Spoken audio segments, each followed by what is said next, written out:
turibaza ngo ese Perezida Tshisekedi birashoboka ko ashobora gutera ikirenge mu cya Abiy Ahmed cyangwa agatera intambwe akegera mugenzi we wa Ethiopia Abiy Ahmed akamugira inama y'ibanga yakoresheje ku buryo ejo bundi dushobora kwisanga M23 hari ibice yafashe bitandukanye, hari nka Uvira iherutse gufata ariko irayirekura yivamo. Binavuga ko nyuma yuko M23 yarekuye agace ka Uvira yari yarafashe hishwa abantu benshi, ndetse imitwe yitwaje intwaro irimo za Wazalendo bakirara mu mazuba gatwika bagasahura.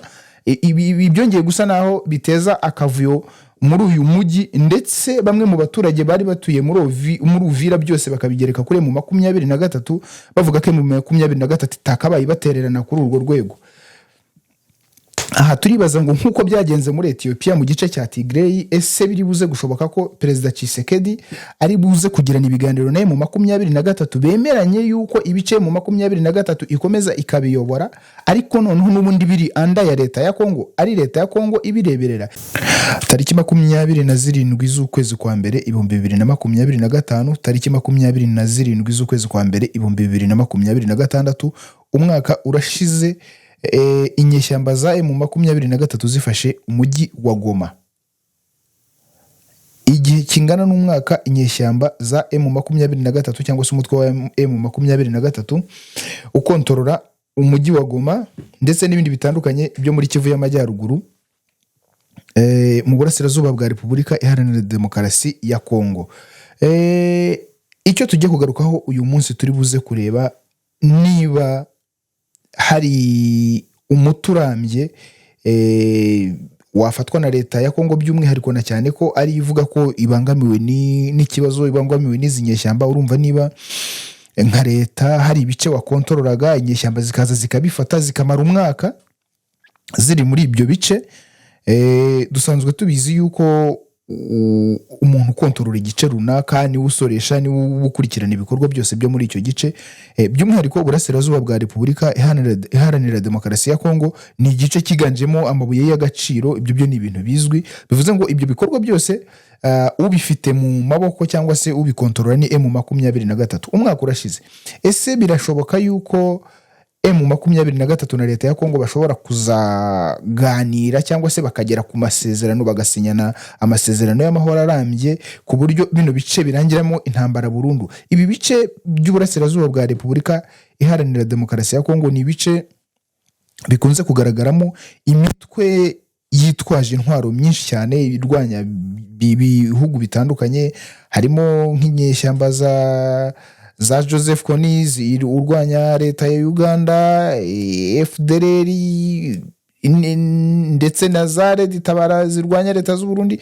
Ni imitwe y'iterabwoba cyangwa se ni imitwe yitwaje intwaro irwanya leta zitandukanye hano muri Afurika y'Uburasirazuba. Icyo turi buze kureba rero, turi buze gufata urugero ku byabaye muri Ethiopia. Twibaze niba biri bushoboke ko Perezida Tshisekedi ari buze kwegera mugenzi we wa Ethiopia, Minisitiri w'Intebe Abiy Ahmed, akamubaza umuti yakoresheje cyangwa se ibanga yakoresheje kugira ngo ibibazo yari afitanye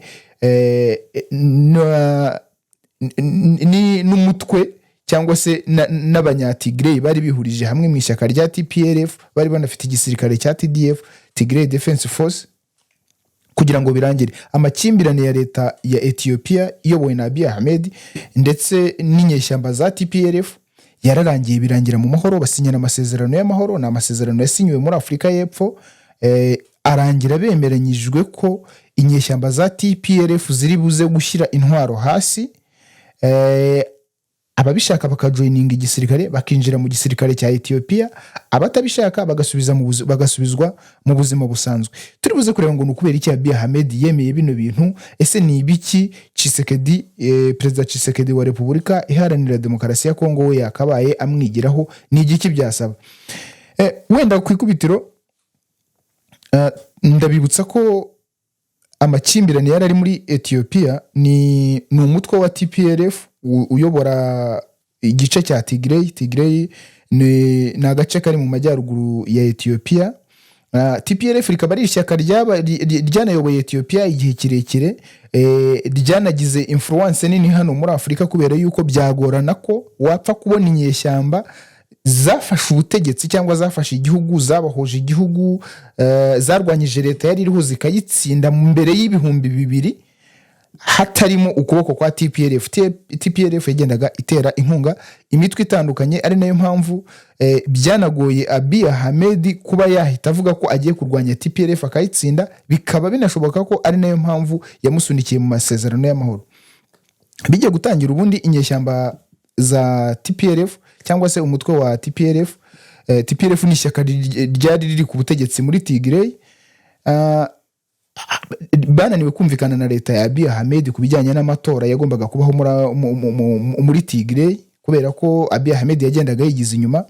Bo bariyegeranya bashyiraho ubuyobozi bwabo, bashyizeho ubuyobozi bwabo. Abiy Ahmed ntibyamushimisha nka minisitiri w'intebe, urumva ufite igihugu uyoboye harimo agace runaka karimo kakwiyomoraho, uko byagenda kose biba bizagumura abandi. Abiy Ahmed afata umwanzuro wo kubarwanya. Mu kubarwanya arimo ategura ibitero. Inyeshyamba za TPLF zateye ikigo cya gisirikare cyari kiri mu majyaruguru ya Ethiopia nyine muri Tigray, zifata ingabo zose za Ethiopia zari zirimo ndetse n'intwaro zazo, birakaza Abiy Ahmed atangira kubagabaho ibitero by'indege, bararwana rubura gica. Inyeshyamba za TPLF nazo nkuko nabivuze, TPLF ntabwo ryari ishyaka ritoya, ni ishyaka ryabaye ku butegetsi imyaka myinshi, ryubatse ibikorwa, rifite ubushobozi, rifite abaterankunga, basa naho bahangayikishije leta ya Abiy Ahmed, ariko nawe agobokwa na bashuti be bo kwa Erdogan, perezida wa Turukiya, kubera ko bamuhaye intwaro zirimo izikaze, by'umwihariko kugeza kuri iyi saha Turukiya kikaba ari kimwe mu bihugu bitinyitse mu ntambara zigezweho, kubera yuko irimo irakora drone zitabonwa na radari, ifite intwaro nyinshi zifashishwa muri izi ntambara zigezweho. Ku nkunga ya Turukiya byatumye Abiy Ahmed asa naho yokeje igitutu Tigray, ariko hamwe n'abajyanama ndetse nuko Abiy Ahmed we yizereraga mu muryango wa Afurika yunze ubumwe, ntabwo yigeze akenera abandi bantu bari bumuhuze na TPLF bo hanze, ahubwo yizereye mu muryango wa Afurika yunze ubumwe.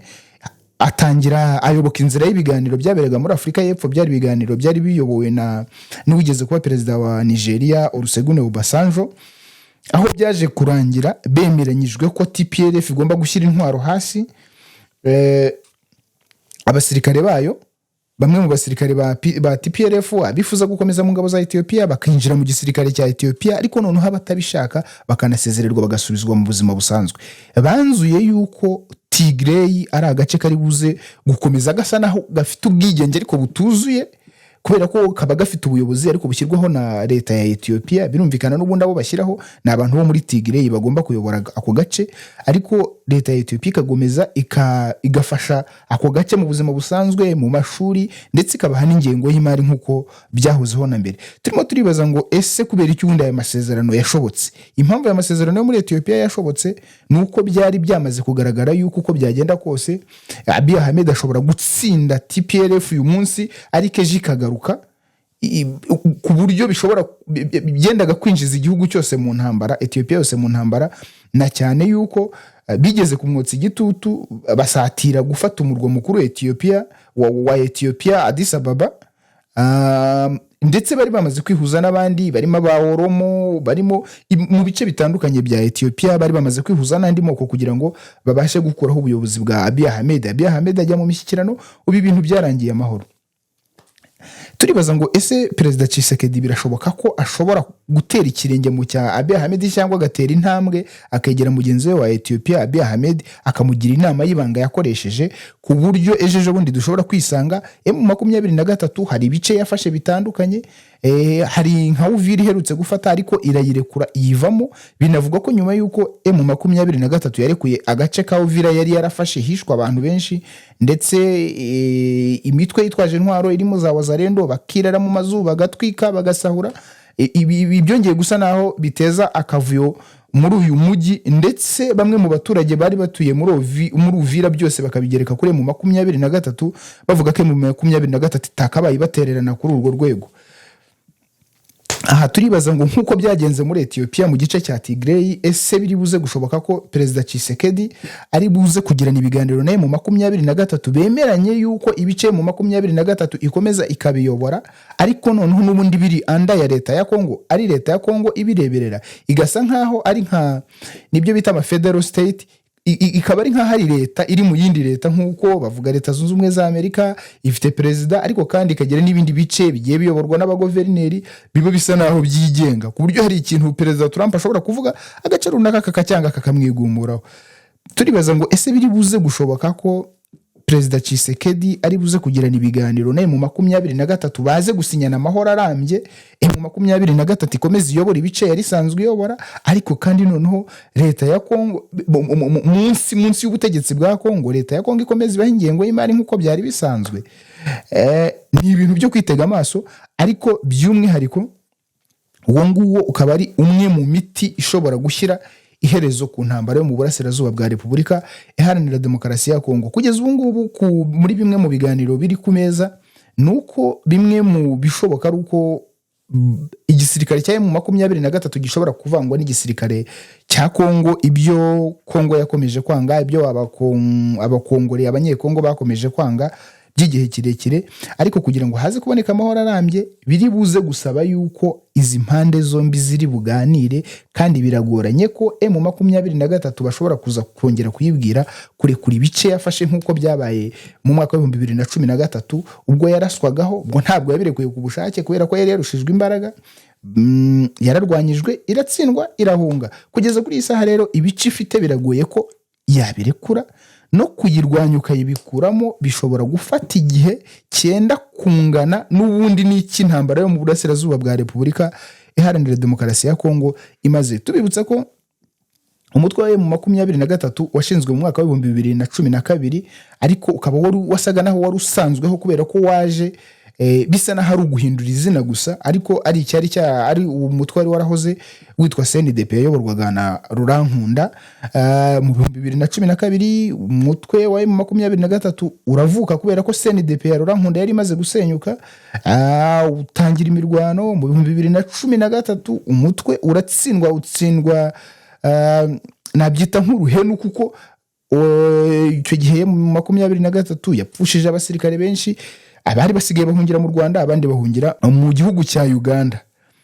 Icyo gihe byabaye aho ngaho biracwedeka imyaka igera ku 8 gutyo, ariko muri za 2021 nibwo noneho umutwe wa M23 wongeye kuzamura intwaro, ubwo hari ibice bitandukanye abanyamurenge bari barimo bicwa. M23 ikavuga ko idashobora gukomeza kureberera ubwoko bw'abanyamurenge bwicwa, kandi leta ya Kongo nta kintu na gito irimo ibikoraho. Nibwo bongeye kubura intwaro, bararwana, biza kurangira mu mwaka wa 2025 ku itariki 27 z'ukwezi kwa mbere, M23 ifashe umujyi wa Goma yari imaze igihe kinini yarazengurutse. Ikiri kwibazwa rero kugezana n'isaha no kwibaza niba hashobora kuzabaho uburyo bw'amahoro arambye hagati ya Repubulika Iharanira Demokarasi ya Kongo na M23. Igisubizo gishobora kuba kimwe, harimo uko kuvanga ingabo, ariko by'umwihariko gishobora kugeza ku mahoro arambye nuko hashobora gusinywa amasezerano y'amahoro, ariko bikemezwa ko ibice 20 na M23 ifite ibigumamo, ariko noneho ubuyobozi bwayo bukaba bukomeza burebererwa n'ubuyobozi bwa Kongo. Ibyo nibiramuka bikozwe, Tshisekedi arabatakaje amanota, kubera yuko biragoye ko abanyekongo bazongera kumutora, kubera ko imwe mu maturufu akoresha nuko ari kugaragaza ko arimo ararwanye mu 23 ntiyumva iby'umusaba, ndetse akanitwaza bimwe mu bihugu by'ibituranyi. Igihe yabagiranye amasezerano nk'ayo nayo mu 23 rero byaba birimo bimuganisha ku ntsinzwi mu matora akurikira. Jewe nitwa Sindiheba Yusufu, iyi ni Generation Link. Kora subscribe niba utari wayikora, ubundi tujye tubana mu makuru yacu atandukanye.